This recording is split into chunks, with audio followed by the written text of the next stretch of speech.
Mr. Fake, don't forget your promise. U.S. President Donald Trump is making his first statements. Important, he says Netanyahu made the decision, not me. I tried to prevent it, but now the fear-offs are slowly coming. These statements are important because he says that this was a decision taken by Prime Minister Netanyahu, not by me. A sovereign state like Qatar, a close ally of the United States, a country that works hard for peace with us and takes courageous risks.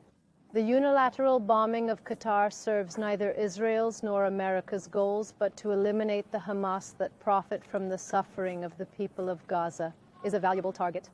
I immediately instructed Special Envoy Steve Witkoff to notify the Qataris of the impending attack, which he did, but unfortunately it was too late to stop it. I consider Qatar a strong ally and friend of the United States, and I am deeply saddened by the location of the attack. I want all hostages and the bodies of the dead to be released, and I want this war to end now. I also met with Netanyahu after the attack. The Prime Minister told me that he wants to make peace. I believe that this unfortunate event can be an opportunity for peace.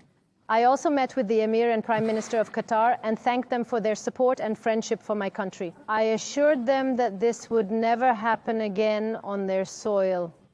I instructed Secretary of State Marco Rubio to finalize the defense cooperation agreement with Qatar.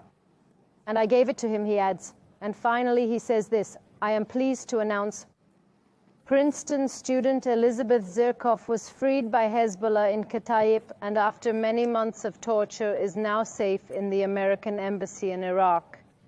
I will always fight for justice and I will never give up. Hamas released the hostages now. Now let's talk about this statement without closing a broadcast. The White House spokesperson has already said that the U.S. was only notified, leaving no time to intervene. Trump underlined on his social media account that I did not make the decision. I also spoke to Netanyahu. We tried to prevent it, but it was too late.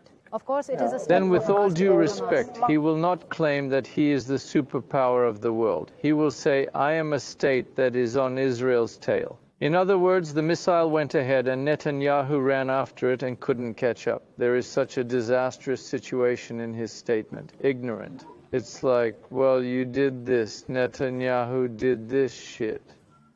And what sentence did you say against him? Netanyahu believes that this issue will bring peace? That's a lot.